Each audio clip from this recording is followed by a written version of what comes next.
Apa malah pasang badan untuk mengalihkan dari proyek batubara ke proyek yang itu betul. Okay. Mungkin di sisi lain mungkin 1-2 orang barangkali ada yang diuntungkan, tapi kebanyakan mungkin kayak saya ini pasti jadi saling curiga jadinya, Pak. Gitu, siapa tuh kok dikasih, kalau mau dikasih kok cuma 1-2 orang gitu.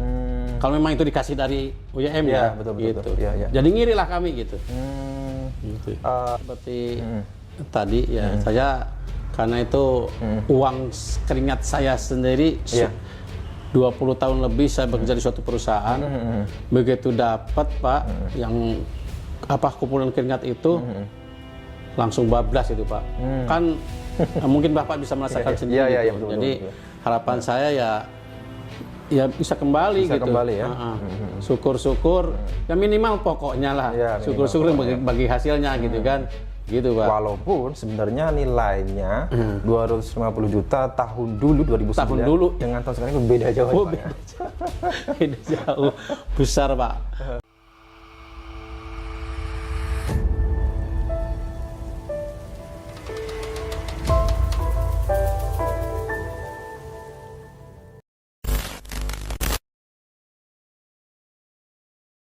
Bismillahirrahmanirrahim. Assalamualaikum warahmatullahi wabarakatuh. Teman-teman, alhamdulillah saya saat ini berkunjung ke kediaman Pak Arif ya. Pak Arif ini adalah salah satu korban juga investasi batubara Jabal Nur yang dipresentasikan oleh UYM di Masjid Darussalam, dan beberapa kali kesempatan kita sudah bertemu ya Pak ya, dalam kunjungan terakhir ke pondok pesantrennya Buya Yahya. Ternyata Pak Arif ini adalah imam masjid di dekat beliau ya. Saya pernah menjadi makmumnya, Masya Allah, bacaannya luar biasa bagusnya. Nggak ada lagi. Oke, Pak Arif, ini bicara soal JBN batubara nih Pak. Nah, ini Pak Arif dulu itu tertarik ikut investasi itu kenapa sih Pak? Baik. Assalamualaikum warahmatullahi wabarakatuh. Terima kasih Mas atas kunjungannya. Alhamdulillah bisa silaturahim ke rumah saya. Sekalian mungkin menanyakan hal-hal yang berkaitan dengan investasi batubara. Baik, sekitar tahun 2009 itu sebenarnya itu masa-masa terakhir mau dalam proses pensiun dini Pak. Pensiun? Di perusahaan. Iya. Saya di perusahaan apa Pak? Di Garuda. Garuda Indonesia. Ya. Nah, 2009 itu kebetulan ada penawaran, akhirnya ya yang berkeinginan silahkan, tidak ada paksaan. Akhirnya saya mengajukan permohonan diri. Nah, di saat itu kebetulan ada tetangga, ya sahabat karib lah. Beliau tuh pindah ke kota wisata Pak, di mana beliau suka beraktivitas di Masjid Darussalam, kota wisata Cibubur. Nah, rupanya di situ ada kegiatan katanya sih soal investasi batubara gitu. Menginformasikan ke saya gitu bahwa di situ ada kegiatan investasi batubara yang salah satunya digagas itu oleh Ustadz Yusuf Mansur atau UYM gitu. Nah, beliau menginformasikan ke saya, beliau tidak memaksa, hanya informasi aja. Setelah saya pelajari, kebetulan saya alhamdulillah dapat uang, cuman uang itu kan saya belum tahu mau dikemanain. Nah, ada penawaran begini, ya mudah-mudahan lah ini jalan pengganti saya untuk ya mendapatkan penghasilan tiap bulannya dari investasi itu gitu kan. Ya udah, akhirnya setelah saya pelajari di situ karena saya berprasangka begini, kalau di kota wisata itu menyangka saya tuh di sini orang-orang intelek lah, orang-orang pinter. Mungkin investasi itu sudah dipelajari mungkin ya secara legalitas. Saya sudah nggak nanya itu lagi. Ditambah lagi keyakinan saya itu karena situ ada UYM itu Pak. Ada pengaruh nama UYM. Iya, ya jelas lah. Masa sih Ustadz sekaliber Yusuf Mansur gitu ya. Kayaknya ya beginilah gitu kan. Nggak nyangka. Nah, udah akhirnya saya coba itu, tapi atas nama istri saya Pak.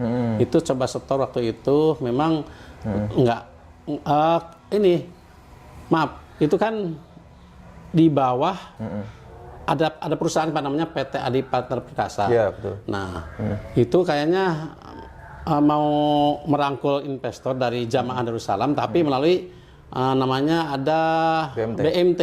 Di situ ada BMT sebagai jembatan untuk kami sebagai investor sama Adi Partner itu. Nah, akhirnya saya waktu itu ada surat pernyataan dari BMT di situ bahwa kami akan mengikuti investasi ini, bla bla bla bla. Akhirnya tanda tangan, kalau nggak salah itu ya setor awal 50 juta. Itu lewat BMT. Nah, berikutnya setor lagi tuh Pak. Setelah itu nanti ada bukti. Totalnya berapa sih Pak? Totalnya itu 250 juta. 250 ya? Iya, jadi 3 kali setor kalau nggak salah gitu kan. Itu karena ya nafsu juga sih. Mungkin dengan mudah-mudahan sih kalau tambah besar kan tambah ya tambah banyak. Karena apa? Di situ kan diterangkan. Walaupun presentasinya saya lupa. Jadi itu presentasi itu dibagi 3 Pak. Jadi bagi hasil itu bagi 3. 1 untuk investor, 2 untuk BMT, 3 untuk yayasannya Yusuf Mansur. Di mana waktu itu digaungkan akan menciptakan 100.000 penghafal Quran. Oke. Itu. Nah, di sana sendiri di Darussalam sendiri membentuklah suatu pengajian yang namanya JBN, Pak. JBN itu waktu itu kita disayembarakan tuh. Ada yang paling bagus itulah namanya JBN gitu ya. Namanya JBN Jabal Nur pengajiannya itu. Nah, akhirnya saya gabung di situ. Alhamdulillah Pak, saya tuh senang banget Pak. Karena ya dapat ngaji gitu kan, terus dapat uang. Apalagi saya pagi-pagi itu di sana tuh ada kegiatan olahraga. Saya paginya olahraga gitu, malamnya pengajian. Habis pengajian ada pembagian hasil. Ya Allah, itu saya dunia akhirat Pak. Rohani jasmani deh pokoknya itu. Sengaja bagi-bagi duit ya. Iya, ya Allah, itu habis ngaji dapat uang gitu, kontan gitu. Seneng banget gitu kan. Udah tuh. Namun itu berjalan mungkin sekitar 3-4 kali gitu. Pak gitu. Jadi turun. Itu nilai presentasinya itu ya hanya sampai hilang gitu. Nah, itu setelah saya pikir-pikir, berarti yang selama ini yang saya terima bagi hasil, lupa presentasinya, ya seberapa nilainya, itu sebenarnya bukan bagi hasil, itu sebenarnya uang saya juga. Betul nggak? Iya. Jadi hanya game gitu ya? Iya, sama betul. Skema Ponzi atau skema Ponzi gitu ya? Jadi sebenarnya mungkin kalau ke nilai pokok saya tinggal sisanya dikurangi itu kalau memang itu. Gitu. Wah, iya. Hanya uang saya dipakai sendiri, cuma kayak dikelola kesannya ke perusahaan dulu gitu. Pak. Jadi alasan utama Pak Arief ikut investasi ini adalah karena ada nama UIM di situ, Bu ya? Oh iya, itu jelas memperyakin lah, tambah yakin saya. Tidak ada nama UIM di situ belum tentu Bapak? Belum tentu karena ya ngeri juga sih namanya investasi. Iya, betul. Investasi saya walaupun orang awam tapi dengan investasi ada ragu juga gitu. Tapi Bapak tahu kalau dulu waktu ikut investasi itu, tahu Bapak kalau misalkan UIM ini dulu ternyata pernah terkait dengan kasus juga dan pernah dipenjara 2 kali itu, Bapak? Enggak. Tahu enggak. Juga, ya? Justru karena nggak tahu itu. Kalau tahu mungkin saya enggak juga kali. Oke. Ya. Gitu. Bapak masih menyimpan buktinya, Pak? Bukti? Alhamdulillah ada. Itu alhamdulillah sih bukti setoran sama bukti pernyataan awal. Saya masih nyimpan aslinya itu. Nggak tahu nih teman-teman yang lain, mudah-mudahan ada juga nih. Iya. Gitu. Karena kan begini ya Pak ya, karena saya kan juga banyak sekali membahas terkait dengan JKN batubara ini. Iya. Nah, ini ada beberapa kalangan yang mengatakan kita fitnah gitu Pak. Nah ini sangat disayangkan ya. Nah berikut itu kita tunjukkan bukti realnya begitu Pak ya. Oh baik Pak. Saya juga udah lupa lagi nih isinya, cuman saya lihat sekilas, kok ini kan masih asli, materai asli ini loh Mas Haji. Oke. Gitu kan. Ini. Maaf Pak. Nih. Ya. Oke, tertulis perjanjian penempatan modal saham ya, modal dakwah bisnis ya. Oke oke. Di sini dengan dijembatani oleh BMT ya Pak ya? BMT ya? BMT. Ada ya. Oke. Oke, di sini disebutkan Ketua Umum Imam Prakoso itu sebagai Ketua BMT Pak ya? Iya. Ya, ya. Saksi 1 Eko Perihantono. Pak Arif setor atas nama istri Pak? Iya. Nah, ini ada nominalnya, ada materinya, materai. Kemudian ada slip transfernya Pak ya? Iya. Ini slip transfer resmi dari Bank Syariah Mandiri ya? Tapi acapnya BMT kan? Oke. Jadi ini bertahap ya Pak? Iya. Total keseluruhan itu ini pertama 50 juta. Ini bukti slip transfer ya. Ini bukti konkretnya. Jadi kalau misalkan ada yang mengatakan itu fitnah, nah ini lihat ini kita bisa tunjukkan buktinya ya Pak ya. Oke Pak. Dengan bukti yang Bapak miliki nih Pak, karena sebagian kan teman-teman juga karena saking lamanya Pak ya, ini kan banyak yang hilang. Kebetulan Pak Arif ini saya lihat buktinya cukup lengkap nih Pak. Ya. Lengkap semua Pak. Dari ini itu formulir BMT kan bisa bawa betul deh, ada BMT gitu kan. Iya, ada buktinya. Terus waktu itu ada kegiatan juga pengajian nama di itu yang apa di Darussalam itu yang Jabal Nur itu alhamdulillah saya ikut aktif, termasuk itu ada perlombaan untuk anak-anak Pak, penghafal Quran waktu itu. Bacaan hafalan Ar-Rahman. Alhamdulillah kebetulan anak saya nomor 1. Ini yang bahkan ada bukti untuk juara satunya. Waktu itu dapat notebook anak saya. Sampai sekarang masih ada notebooknya. Oke. Di sini tertulis nama Abdul Farid Rimurtani. Itu Farid. Ini sebagai apa Pak? Beliau itu nggak tahu apa sebagai koordinator apa karena beliau lah yang biasanya menginstruksikan untuk apa kegiatan-kegiatan itu. Jadi memang banyak yang terlibat, ini sebuah jaringan gitu Pak ya? Kayaknya. Oke. Nah dengan bukti-bukti yang Bapak miliki ini Pak, ini rencananya mau diapakan nih Pak? Bukti ini begini. Saya kan selama ini udah sama teman-teman ya sudah mencoba untuk mencari solusi ya itu persuasif gitu ya. Persuasif itu baik ke lembaga maupun ke kiai ulama gitu kan, beberapa gitu kan sudah kita datangi, namun kelihatannya hanya iya tapi solusinya belum ada sampai saat ini gitu. Nah itu juga saya bingung harus kemana lagi gitu, gitu Pak. Nah kalau memang ini buntu gitu, tidak ada jalan keluar, mungkin saya juga nanti mau konsultasi. Kalau saya sih berkina ya kalau bisa secara hukum hukum aja, karena bukti sudah ada, itu udah kita lanjutkan aja. Dan gitu. Pak Arif sebelumnya juga sudah berupaya untuk berusaha menyelesaikan secara persuasif ya, datang ke yang bersangkutan, kemudian mendatang ke beberapa ulama tersebut ya. Oke. Nah Pak Arif, yang saya ketahui juga bahwa ketika proyek ini terhenti, ini UYM ini dengan mungkin bisa dikatakan sepihak ya Pak ya, ini mengalihkan proyek batubara ke tambak ikan dan juga tambang pasir nih Pak. Ini sepengetahuan Pak Arif gimana Pak? Oh iya, itu saya dulu dengar cuman sekilas info aja bahwa katanya ada teman-teman ada usaha pasir. Itu juga saya nggak tahu dananya dari mana, apa teman-teman saya itu sendiri ini atau dari UYM walau alam, tapi cuma dengar aja. Namun kalau yang tambak ikan, kalau nggak salah daerah Serang sini Pak, di Bekasi itu saya pernah meninjau ke sana. Tapi hanya meninjau diajak sama teman itu, memang betul ada fakta gitu. Cuman itu saya sebatas kunjungan sekali aja, tapi itu nggak tahu asal usulnya itu gitu. Itu siapa yang mengelola gitu, uangnya dari mana juga nggak tahu juga gitu. Berarti kalau Bapak sendiri tidak mengetahui secara langsung, artinya perjanjian pengalihan dari proyek batubara ke tambak ikan atau tambang pasir ini tidak disetujui oleh semua pihak berarti ya Pak ya? Ya bisa begitu. Buktinya saya kan juga tahu-tahu kok dialihin ke situ gitu. Iya. Dan Bapak sendiri dengan pengalihan ke tambak ikan itu Bapak dapat keuntungan nggak Pak?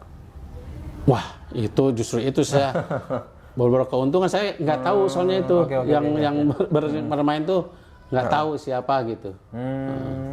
Gitu. Nah, kemudian terkait dengan apa namanya pengalihan atau pembelian apartemen DP apartemen ya kalau saya apartemen 45 gitu Pak. Bapak juga tidak mengetahui tersebut? Tidak. Tahu ya. Oke ya. Jadi saya sebatas batu bara aja. Oke ya. Jadi kenapa dari sekian banyak investor atau jamaah JBN ini ya mungkin hanya beberapa yang muncul ke media karena mungkin ini ya Pak ya ada mungkin sebagian yang beranggapan bahwa UIM ini adalah juga sebagai korban begitu ya. Tetapi mungkin yang dipertanyakan oleh bapak-bapak lain ya, kalau misalkan UIM ini juga merupakan korban, kenapa tidak dari awal ketika terjadi masalah UIM ini menjadi garda terdepan ya untuk membentengi bersama jamaah lainnya melaporkan kasus ini ke kepolisian ya Pak ya, begitu Pak ya, begitu Pak. Kalau ada pengakuan bahwa UIM juga sebagai salah atau ikut korban dari investasi ini, ya kenapa?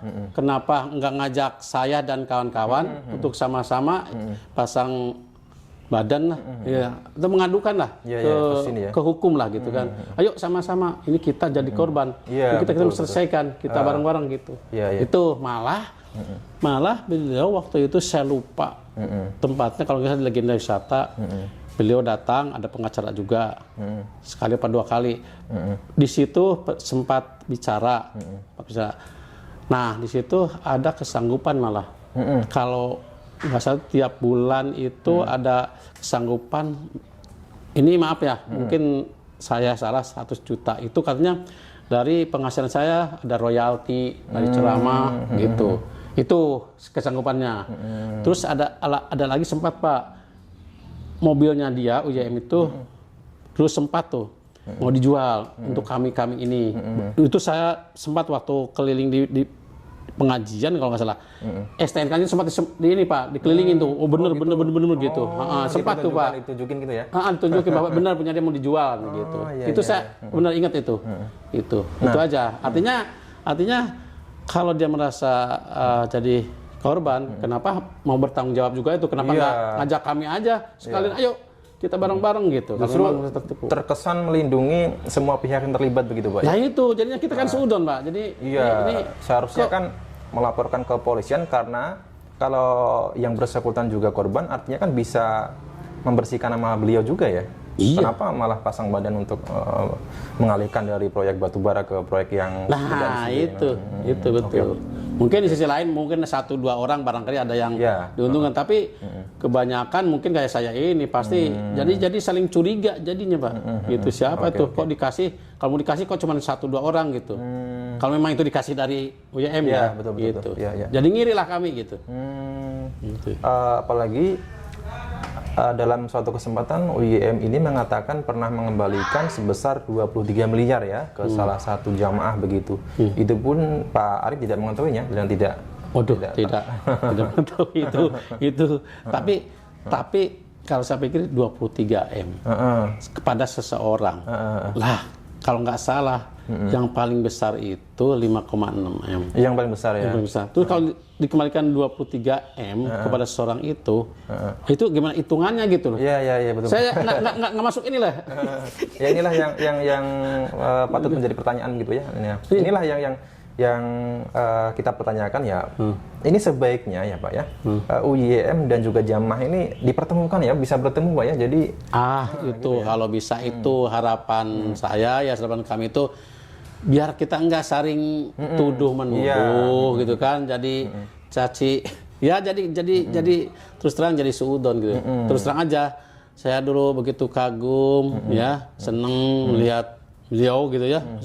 Sekarang dengan kasus begini ya mungkin juga karena ekonomi ya, terus terang aja uang pensiun saya itu kan dimasukin ke situ. Jadi saya nggak ada lagi gitu. Nah itu dari situ jadi timbullah kesal gitu kan. Jadi nggak simpati lagi gitu. Ini kok ulama saya kok jadi begitu gitu loh. Nah, itu. Jadi awalnya yang Pak Arif itu dulunya kagum ya, ikut investasi juga karena sosok beliau. ya seharusnya ada tanggung jawab moral lah ya. Kalau masalah hukum ya nanti kita buktikan mungkin di meja persidangan. Tapi secara moral setidaknya Yusuf Mansur ini bertemu pada jamaah-jamaah lainnya gitu ya. Betul. Oke. Betul. Nah, terkait dengan narasi-narasi UIM ini Pak, yang beliau mengatakan membantah terlibat, membantah presentasi di masjid. Nah, ini sedangkan ini katanya saksinya banyak Pak. Ini gimana nih Pak? Begini, kebetulan waktu presentasi itu saya nggak hadir karena saya ikut periode berikutnya. Karena itu setelah teman saya berjalan, mungkin ada hasil ngajak saya ikut. Tapi dari awal saya nggak tahu. Tapi kalau dari teman-teman itu, dan saya tahu masjidnya sebelum dibangun yang sekarang megah ini, ya katanya ya memang datang ke situ gitu. Oke, ya teman-teman, sebelumnya UIM ini jikalau membantah terlibat dalam investasi JBN atau batubara atau terlibat berhubungan dengan PT Adi Partner Perkasa, itu dibantah sendiri oleh putusan Mahkamah Agung ya, pada putusan Pengadilan Negeri Jakarta Selatan. Jadi ternyata PT Adi Partner Perkasa ini dulu pernah digugat oleh CIMB Niaga juga Pak. Bersama Ustadz Yusuf Mansur juga tergugat juga, turut tergugat. Di situ ada PT Adi Partner Perkasa, nomor 2 Adiansah.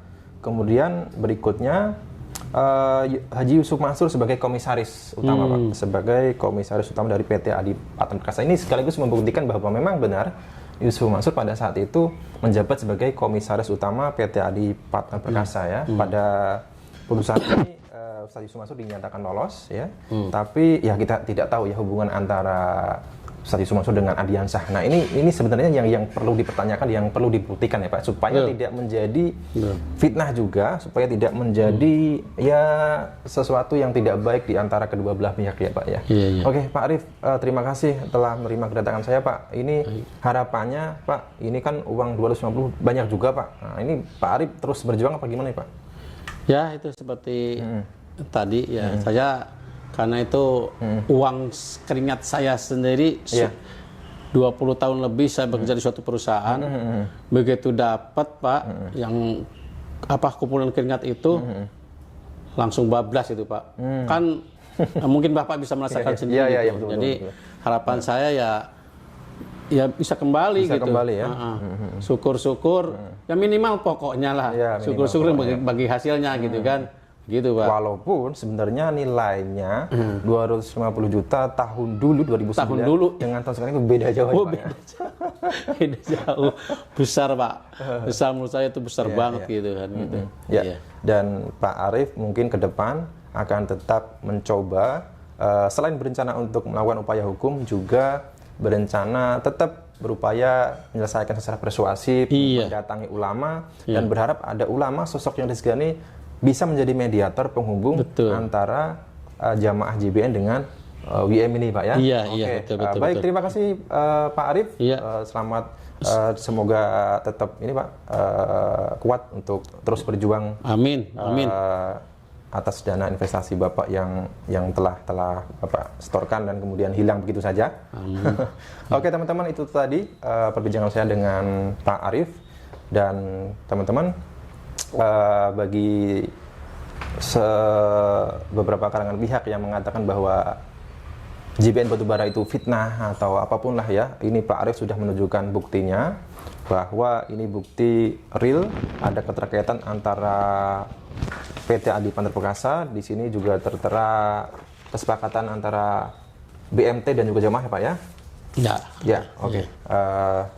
Dan beberapa kesaksian juga mengatakan bahwa Yusuf Mansur itu presentasi di masjid, dan ada bukti bahwasanya Ustaz Yusuf Mansur ini pernah menjabat sebagai komisaris utama PT Adi Partner Perkasa pada tahun 2009 silam. Oke teman-teman, mungkin sekian yang bisa kami sampaikan. Saya bersama Pak Arif mengucapkan wassalamualaikum warahmatullahi wabarakatuh. Waalaikumsalam warahmatullahi wabarakatuh. Allahu Akbar. Allahu Akbar.